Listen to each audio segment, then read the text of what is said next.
All right, kiddos, this is your earmuffs warning. This is not an over-the-top raunchy podcast, but if you've read my books, you know I'm not afraid to use some colorful language. We might also cover some adult topics if they come up in the questions, so just be aware of that. Finally, I need to remind you that while I am a therapist, I'm not your therapist, so please don't try to use this as a substitute for professional help. Also, please don't try to sue me. Thank you.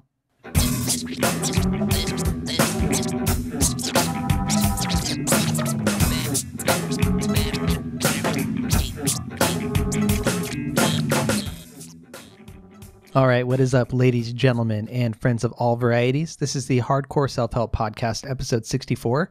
I'm your host, Dr. Robert Duff, a psychologist from Southern California and the author of the Hardcore Self-Help book series. And I appreciate you very, very, very much joining me today. I know it's been kind of a crazy, hectic, heavy week in the world for a variety of reasons that I don't need to go into and enumerate right now, but just know that wherever you are, whatever you're going through, I'm thinking about you, and we're all joined together here in this little network of people trying to better themselves. So I appreciate you, and I hope that you're doing all right. I hope that you're doing as well as you can given everything that's going on. So again, thanks for joining me today. Today's going to be a question and answer episode. So basically, I'm going to take 3 questions that are from you guys and answer them. I guess that's an unnecessary explanation there. But you are always welcome to send me your questions to duffthepsych@gmail.com. Feel free to give me a little bit of backstory.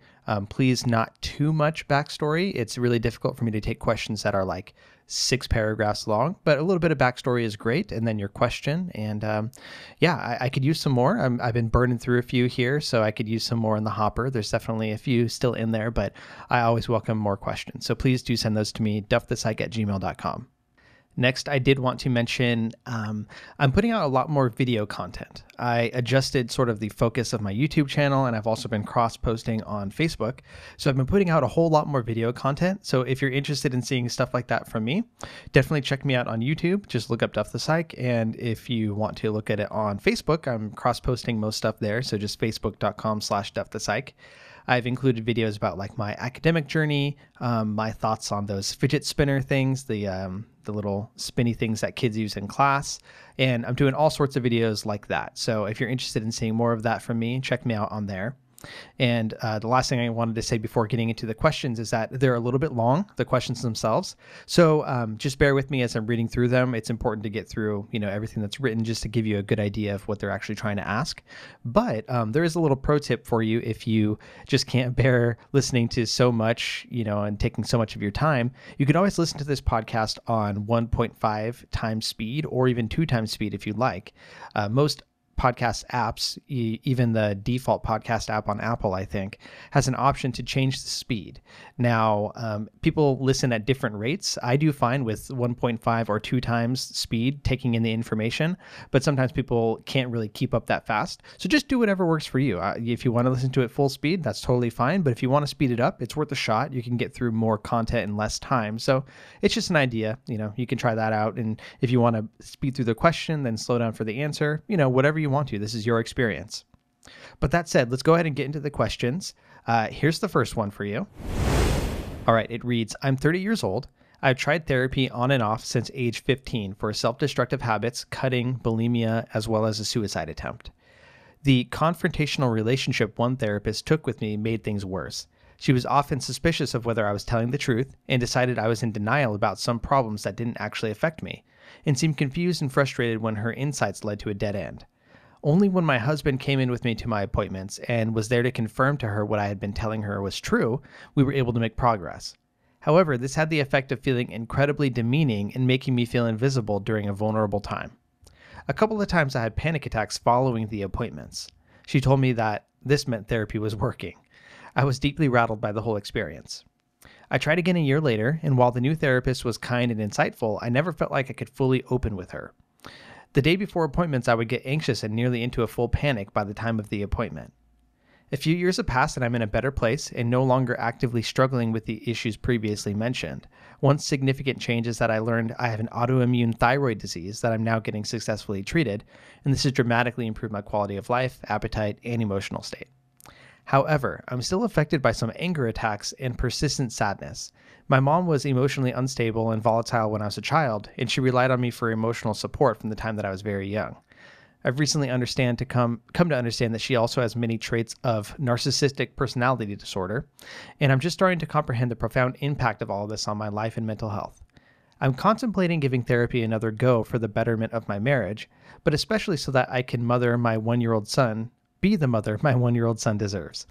I'm not sure how far self-help can take me, but I'm scared of therapy after the previous experience. And then she writes a little bit more. Is it worth the risk? If therapy could make things much worse, I don't know where to begin as far as seeking out a therapist who's a good match for my situation or have time or emotional resources as a working mom. So let me go ahead and get into the answers here. First off, thank you. Really good question. First, foremost, great job. You've done a really good job making progress on your own, and I think you should be proud of that, especially given the fact that you've had, differing amounts of success with treatment in the past. I've talked quite a few times on the podcast and elsewhere about the importance of getting your thyroid checked because exactly situations like this. Sometimes things don't line up. You're putting in the work, you're getting some sort of treatment, and the symptoms are just persisting regardless of that. And a lot of times that might imply there's some sort of biological component like thyroid disease or, a liver issue or something like that. So just getting the biological baseline stuff taken care of can often, remove some of those symptoms, or if that's an issue, clear the whole thing up. But not always. It depends on what your particular situation is. It's just important to start from the ground up. That whole Occam's razor thing. The solution with the least amount of assumptions is often the correct one. So if you're not assuming that it was this and this and this and this that led to your anxiety, but instead assuming that there is one particular biological issue, sometimes that is the answer. But like I said, not always. It's just important to get it checked out and get that cleared away, just so you know you're not missing something. Second off, I'm super sorry for what experience you had with that psychologist. Sometimes you find a perfect psychologist or therapist. Actually, I don't know if the person was a psychologist. They're probably, not probably, but it sounds like from what you said, maybe they were a therapist, meaning they just had like a master's degree, not a doctorate. But sometimes you find a therapist and you hit it out of the park. It's a perfect match. Things go really well right away, which is totally awesome. But sometimes that's not the case, and interestingly, expectations, so your expectations play a big role in how much you're going to be able to change in therapy. That's a part of what's called the common factors approach, meaning there's a lot of common factors that don't have anything to do with the particular approach used in therapy that actually make a difference for how much you can change. So expectations are one of those things. And so it's totally valid, for you to be concerned about how your expectations might play a role. And it's a bummer that the previous therapist that you had kind of ruined that to a certain extent for you. Not permanently, I don't think, but in this case, definitely it played an effect. Now, we're all entitled to our own approach in therapy, like within certain bounds. We can't do whatever the hell we want, but, we're allowed to interpret these different theories and different methods in our own sort of lens. But it sounds like, honestly, you had a bad one. You had a bad therapist back then. It's just like any sort of job. It's just like being a barista or a graphic designer or whatever. There are good ones and there are bad ones. Some people aren't good at their job, or they work well with a very specific type of person, and that person may not have been you. But, I'm getting this information secondhand from you. This is your interpretation that I'm interpreting myself. But, the fact that she made it clear that she didn't think you were telling the truth and had to rely on your husband for that information, that doesn't sit well with me as a practitioner and as a human being. Clearly, she didn't take like a feminist approach, and I think for me personally, my approach does have sort of a feminist slant to it in terms of understanding power dynamics and things like that. And to say that she needs to call your husband in to understand your truth, that doesn't sit well with me. Personally, there are some circumstances where I would like to find out the absolute truth about a situation, especially if somebody has, they're saying something that's very unlikely. For instance, if they have paranoia or some sort of schizophrenia or something like that, where it might be helpful to find out what is a delusion and what isn't. But that's not always important either. To me, the important thing often is understanding what the patient's truth is, what their reality is. Because I'm not a detective, I'm not a cop, I'm a psychologist, and it's important to meet somebody where they're at and work within that frame. And it sounds like your therapist in that case, did not take into account what your truth was and where you were at in terms of your change process. They pushed things too hard, probably. It sounds like you were just on like parallel tracks that never quite intersected. And that sucks. I'm sorry about that. And you're justified in being hurt. You're justified in being wary because of that. But I do promise you that there are good therapists out there. It looks like you were actually already able to see this with your other therapist, but at that time, emotionally, you just weren't in a place to make good use of that due to the fallout from this other therapist. And maybe those expectations we were talking about, you expected that another therapist wouldn't be able to help also. So that kind of lowered the amount that you could get out of it. But that's okay. A good match between you and a therapist is possible. I don't want you to get so discouraged that you don't try this again. It's important to recognize that you as a person are in a different place now. You've gone through some things, you've resolved some of these symptoms through the thyroid issue. And, you've also gotten this experience of being in therapy, good and bad. So you're a different person now. And you've gained knowledge, you've gained experience, and you're a veteran of therapy at this point. So you can come into it with a more realistic expectation of it. And you can ease into it. This is something that you could, I would say, even bring up to a therapist that you may work with in the future. For one reason or another, in my personal practice, I often have success with patients who have had bad experiences with prior therapists that they talk about. They say that they have not had a good experience because that provides the opportunity in starting off to say, okay, what did not work about your previous therapy or what did work? Kind of just figuring out those pieces before moving forward. So you could bring that up. You could talk about it with the therapist. You can say that, I've honestly had some bad experiences with previous therapists. So maybe that's a good place to start is just, talking about what I didn't like in the hopes that we can move forward together in a different way. And that would be totally acceptable and really helpful for any therapist, I think. But there's also the part of, this whole picture that you sort of have yourself convinced right now, I think, that if you don't find the perfect therapist this time, that you might screw everything up and all of this is going to be for naught. I don't think that's the case. I think that you have to recognize that you have, as a person, the resilience and the presence of mind to understand whether something's a good fit or whether you need to adjust, whether you need to find another therapist or whatever the case may be. It's not like black and white. It's not either this is totally going to work or you're going to fall apart at the seams. You're stronger than you gave yourself credit for, and you're more resilient and able to adapt than you give yourself credit for.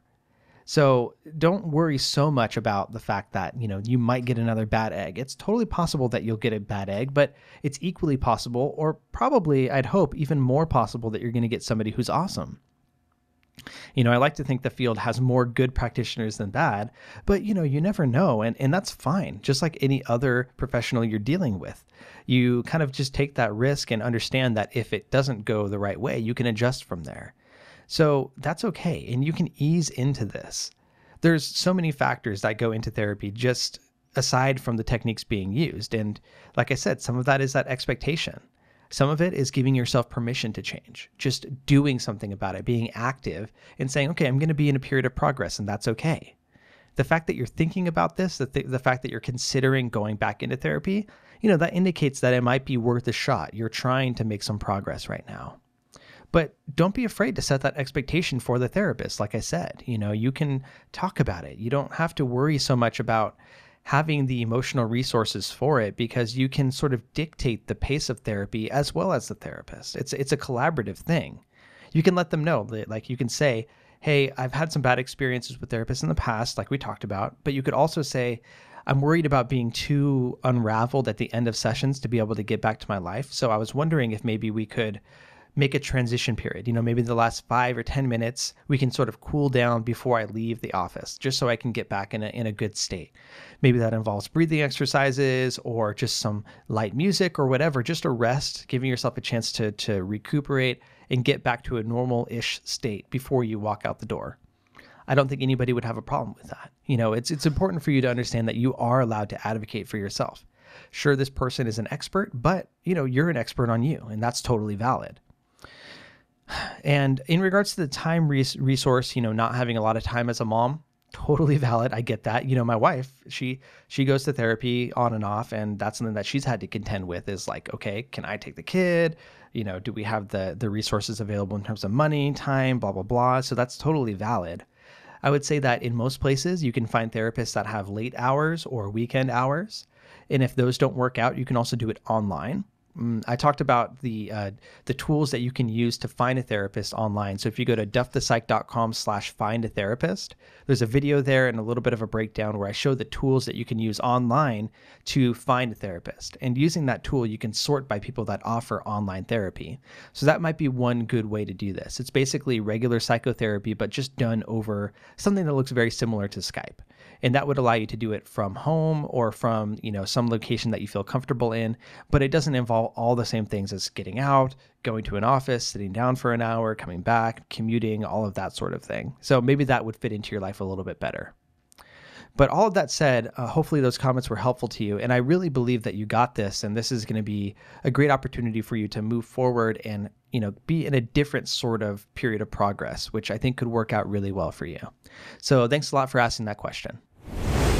Okay, let's get into the second question here. And apologies if you can hear any rumbling upstairs. It is about 4 o'clock in the afternoon here. And so the baby is upstairs right above me playing in the front room. And he's been having a tough day today. He's been a little cranky, a little bit overwhelmed. There's some changes going on in his body that he's still trying to figure out. He's been eating like mad, like eating way more than I am even these days, it seems like, and teething and growing and all of that stuff. So we're trying to get him to have a chill afternoon because he didn't really want to nap, but that's just life. So if you hear any screaming or banging or whatever, don't be alarmed. That's just my kiddo upstairs. He's in a state. So here's the question, the second question. Blah, blah, blah. Wanted to say thank you for your podcast and book. Don't need to read all of that praise. Okay, that being said, I have a couple questions for you. First of all, I am no longer in a healthy relationship and have been waiting for it to end for a few months now. I don't feel like I'm able to because her mother has been diagnosed with terminal cancer. I don't know how to break up with her and not seem like a heartless asshole. This leads to my second question. I realized because all this is happening, I need some help. I want to see a therapist, but I have no idea how to even start looking for one. Could you please give me some tips on either of these fronts? I would really appreciate it. And also, thanks for all you do. So to that question, thank you. Thank you very much for sending that in. Damn, that's a tough one. I'm sorry that you're in that situation. And I'm sorry to say before I get into it that there is no perfect answer to this. You probably already know that. You're going to have to combine what I do say with your knowledge of your relationship, of both of you as people, to kind of drive the answer for yourself. But I'll give you some of my thoughts in general because you asked, and I think it's important. Now, while they're happening at the same time, it's important for you to realize that at least to some extent, these two things, the cancer and your relationship breakdown, are independent.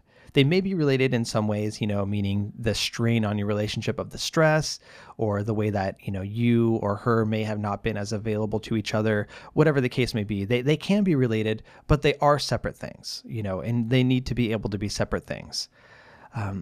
If you're in an unhealthy relationship, like you mentioned, maybe it's something that you're both already aware of. Is there a chance of that? Like, is there a chance that you both see this coming from a few miles away and it's just been a matter of time before it happens?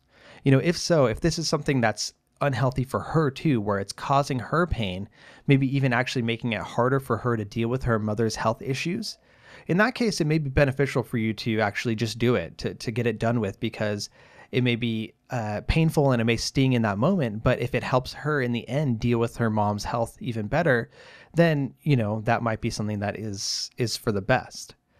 On the other hand, if there's a period of intense grief or a period of pain that is going to be temporary, you might want to wait that out. For instance, if her mom's not going to be dying for a year or more, and there's no way you can drag this out for that entire year, you might want to just wait for the initial shock of the diagnosis or whatever the case may be to settle down a bit before going into it, because you don't want to just lay it all on there. But that's something that you're going to have to sort of make a judgment call about. Or, for instance, if her mother is going to be dying very soon, maybe it's important to kind of go through that with her as just a person, as a human being, and be there for her and wait for that to sort of pass before doing this. But like I said, if it's a longer term thing and there's no clear idea about when it's going to happen, it's important for you to just understand where sort of that peak is. And maybe once that peak is passed, it's something that you can sort of think about and try to work with. But again, that's something that's very personal to you and the situation. I don't know exactly what it looks like for you, but it's totally reasonable in different situations to just rip the Band-Aid off and do it versus wait a little bit. Sometimes it is appropriate to wait a little bit, but again, sort of a personal thing. Regardless of what you do, I think it's important and probably really for the best to be as clear as possible if and when you do discuss this with her. You can just be totally clear that this is super hard for you to figure out. It's been something that's been on your mind for a while, but you are just trying your hardest not to make everything worse for her. You don't want to be a source of pain for her, but you understand that it's going to be sort of impossible to not cause her pain. And you're just trying to figure out the best way to do it. It's kind of a catch-22. It's sort of a bind, and it's probably going to be important for you to make clear to her that this is not caused by the situation with her mother. That's something that a lot of people would instantly jump to, especially if they're just in a vulnerable state. They might say, well, I can't be there because of this. I haven't been myself because my mom's been sick. Why are you going to punish me for hurting? Why are you going to punish me for not being available emotionally because of what's going on with my mom? So trying to make it clear that it's not about that it's something that's actually been there for a while and it's just unfortunately lined up with this situation can be helpful, just to sort of, clear up that concern that it's not just a situational thing, that there's something deeper there that you think has become unhealthy, that you think has not become, good for you to stay in. I think that she may say that you've been leading her on, like, why haven't you dealt with this sooner? Why have you let this go on? And just to say that, like, again, there's just no perfect way to figure this out, and you've been trying to understand how to do this without hurting her so badly, and you wish there was another way, but you can't quite figure it out. And if you're willing to, and if you're able to, it might be helpful for you to say that regardless of whether you're in a romantic relationship with each other, you recognize her worth as a human and you care about her as a human, and you still want to be there and be supportive of her as a friend and as a loved one as she goes through this experience, because it's not easy. I'm not sure how long you've been together, but if it's been a while, you probably have a relationship with her family, with her parents and stuff like that too. So just, if you can, being clear that you're still there, you're still like trying to be a decent human being about this, but it's just, a catch-22. And just know that there's no perfect situation. She may react a variety of ways, and you're not going to have any control over how she does react. She could take it very well. She could take it too well, where it seems like she didn't care, or it's like sort of eerie, and that may just be a way for her to kind of compartmentalize that and deal with what's right in front of her. But she could take it in a different way. She could be very aggressive. She could flip on you and attack you personally. Either way, I would say that it's important to just take whatever her reaction is in context and understand that her life circumstances are probably driving this reaction to a certain extent, in that, it's not a one-time deal. Maybe this is something that you guys handle right now, but then deal with and continue to talk about and break down over time. Maybe there are some conversations that you do need to have later on to clarify, but maybe now's not the most appropriate time. So it's not just like a black and white thing, right? It's not just a one and done, it's over, that sort of thing. It can be, but I think that would be harder on both of you probably. So just realize that there are no rules here. There's no perfect rule for this. You just got to try to take it as it comes. Be as honest, be as open as you can, and try not to be a bad person like you are. Again, I'm sorry things lined up this way. It's really unfortunate, but I am glad that you are concerned about trying to not be a bad person here. That means that you do give a shit, which is more than you could say for a lot of people. And while there is no perfect solution, handling it with as much care as you can is about all you can do. So if you think it's appropriate to wait a bit, go ahead and wait for a little bit. If you think it's not, then, do what you think is best. And it may not be appropriate to just let this fester and build up forever.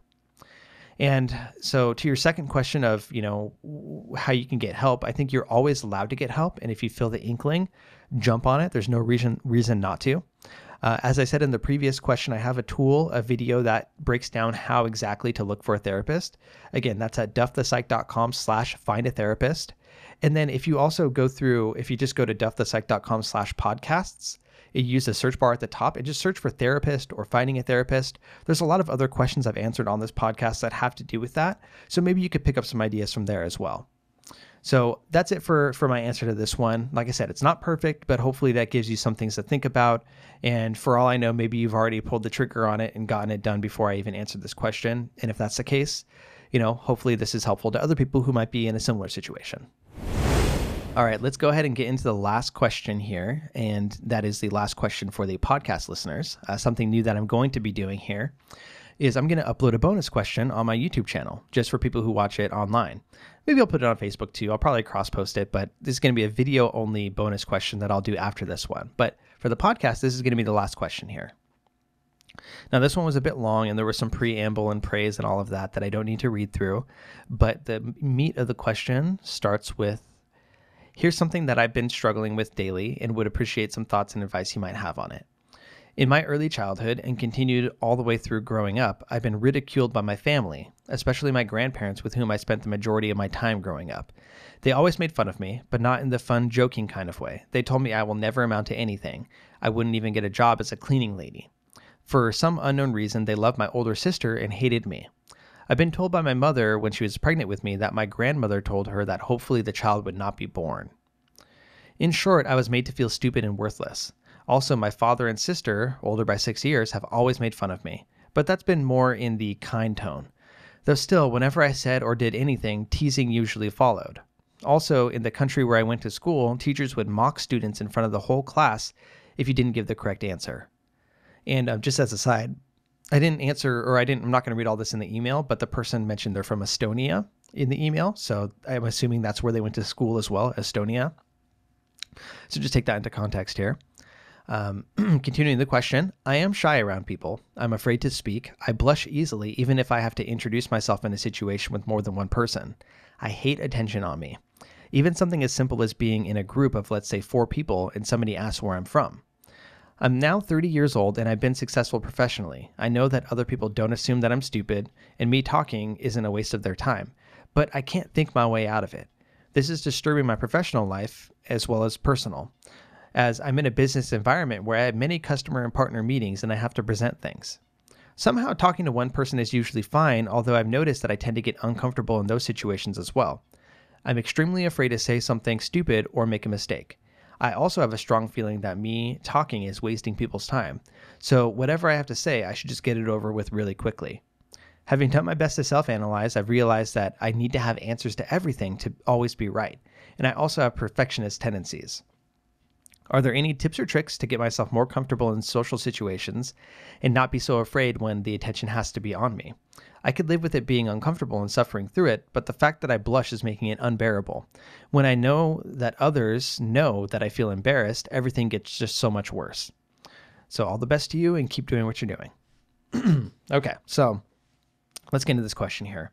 First off, wow, that's so terrible what happened to you in your past with your family. You do not deserve that. You did not deserve that. And while I don't know the particular reasons for your family and their family system just developing in that way, that was so mean and unfair to you. And I can tell you that you're not just being dramatic. You're not just making this up.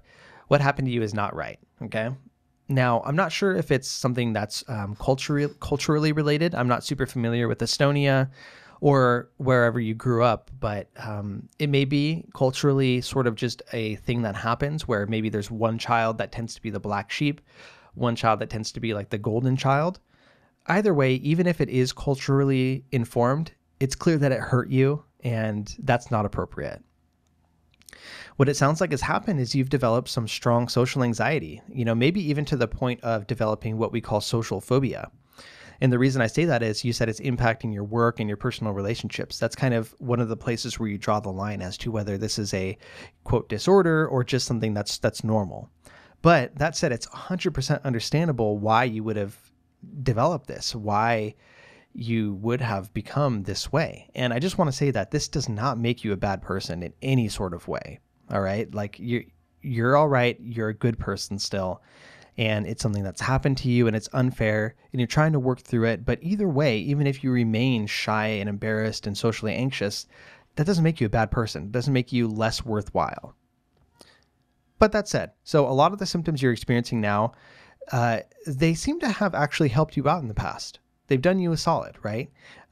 You've had some learning experiences. You've learned from a young age that being wrong or doing something that could be construed as embarrassing would cause you to be ridiculed and attacked. So you've learned some adaptations to that. You've learned to know 100% when you're right, to be perfectionistic so that you don't have anything to criticize, right?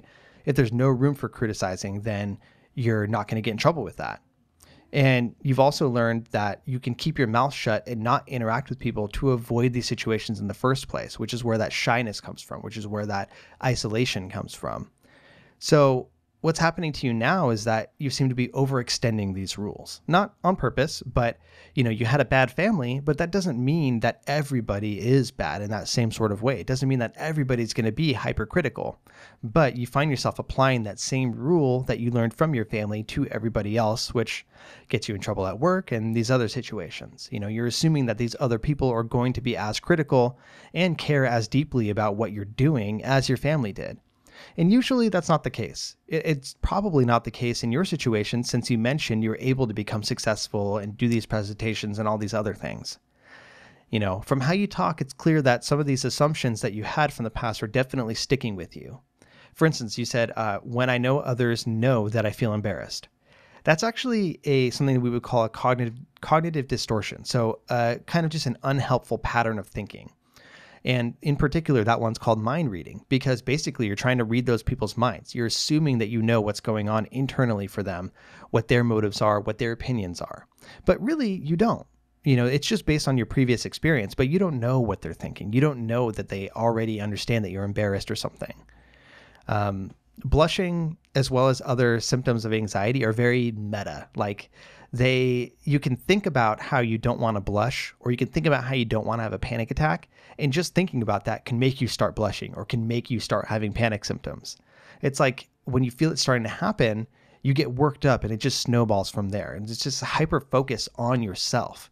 And, those things combined of mind reading other people, thinking that they notice these things, and then you being hyper aware of these things, it can make a lose-lose situation for you. But from my perspective, just as a person, I can literally not remember a time, except maybe like as a young child, that I ever cared about somebody blushing or even really noticed it. Like I highly doubt that most people give a shit at all. As an adult, you have to realize, as you grow, everyone feels stupid. Everyone's just trying to do their best, trying to do the right thing, trying to not make a fool of themselves or whatever. But we usually are so stuck in our own narrative that we couldn't care less about what somebody else is doing. We don't notice those minute details as much as you think that people notice those things about you. Everyone's just trying to do their own version of that, So if I see somebody blushing excessively, I just assume that they're sort of a red person, maybe they're just a blusher, maybe they have rosacea, maybe they're too hot, maybe they have a fever, whatever. It's not even something that I care about. What matters more is just what we're working on, what they're saying, things like that. So like I said, I can't even remember a time that I noticed it in somebody. But one thing you could do is you can also take some of its power away by calling attention to it. It's sort of a paradoxical approach, but it works really well. But it's sort of a terrifying prospect for a lot of people, to say, let's call attention to it. That's the last thing you would want. But you'd be amazed at how much better you can feel when it's just a non-issue. So you could say like, hey, by the way, just before we start this meeting here, just so you know, I have a blushing thing that happens. I get red when we're talking. And just know it's not you. It's nothing weird. It's just a family thing. I don't know. For some reason, I was just born this way. I get red really easily. Thank you, Mom. But anyway, let's go ahead and just move forward. Just wanted to get that out there. But there's a few areas that we should talk about regarding this project, blah, blah, blah, blah, blah. And just go straight into it. And once you get it out there, it completely strips it of its power. Therefore, when it happens, like it's already been addressed. There's nothing to do. And what you'll often find is that when you do just address it head on like that, it doesn't happen in the first place. So, you can really, really, really take a lot of power away from it. The other thing that you can do is address just the social anxiety in itself. And the best thing that you can do for social anxiety is to practice. And I know it's hard. I know it's sort of the science of duh, like you already know this, but you have to put yourself into situations that are challenging for you, a little bit challenging at least to start with, and give yourself the chance to go through it without escaping. One thing that happens with anxiety, especially social anxiety, is you often escape. So whether that means leaving the situation, focusing on something else, basically pulling yourself out of the situation to avoid it. And what that does is it actually makes your anxiety about it worse. It makes it increase over time. So what you want to do is you want to get in these situations that are at least moderately challenging to you, and then go through it, even if it's really uncomfortable, and realize that basically you're proving to yourself that even if something's uncomfortable, even if it's anxious, it's not going to kill you.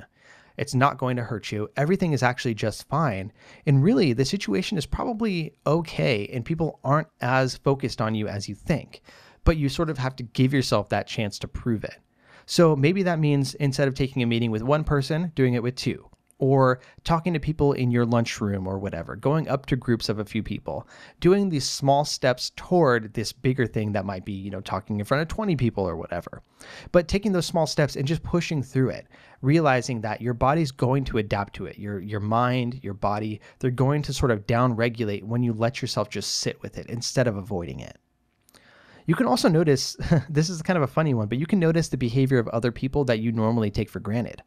People do weird and dumb stuff all the time, whether that's like picking your nose or scratching your butt or like talking with a weird accent by accident, or like smiling for too long after you walk past somebody, or like mispronouncing someone's name that you've never mispronounced before. Like people do stupid stuff all the time, but that's just a normal part of being human, and we don't even notice it because that's just so normal. But you can, if you want to, take a moment and notice, just looking at everybody else, all the stupid little dumb things that they do, and realize that you never pay attention to that. So that means that people never pay attention to the stupid dumb things that you do either, because we're wrapped up in our own little bubbles. That's just not how it works. Overall, I would say that if you could try to pay more attention to the situation, to what's going on, to what's being said, rather than what's going on in your own body, that could be very helpful. And so that's really sort of getting into the mindfulness area. So trying to be present in the moment and task oriented. So focusing on the task at hand rather than all these internal sensations, your bodily symptoms, and really hyper focusing on what's going on in your own body. And there's a really helpful tool that I have on my website at duffthepsych.com/mindful breathing. It's just a mindfulness exercise where basically you sit down, you allow yourself to breathe, and you focus on your breath. You focus on how you can feel your breath in your body. Then you allow distractions to come in and distract you. And what you do, instead of avoiding them or pushing them away, is you give them a moment of attention. You say, what is it that's distracting me? You label it, and then you say, okay, that's fine. I'm going to focus back on the task at hand, which is my breathing. And there's a little more to it than that. I go through in that exercise, again, duffthepsych.com/mindful breathing. But that's just a really good, solid introduction to mindfulness that you can practice on a weekly basis. And what that will help you to do is stay more present, is stay more focused on the moment rather than those internal sensations. And if you do have, the feeling of flush in your cheeks or tension in your chest, or, you're sweating, whatever the case may be, you can just notice that and then move on instead of just hyper focusing on that. And again, just always remember, people don't care or notice as much as you think, I promise.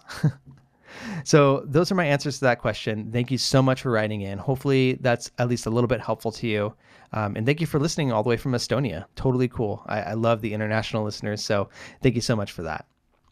And with that said, that is the end of the questions for today, guys. Thank you so much for writing all of those in. Thank you so much for listening, listeners out there. Please continue to send me your questions to duffthepsych@gmail.com. And I'll go ahead and call it there. I'll see you next week, okay? Bye. Oh, yeah. Follow me on YouTube or Facebook for the bonus question, which I'll get into now. Bye.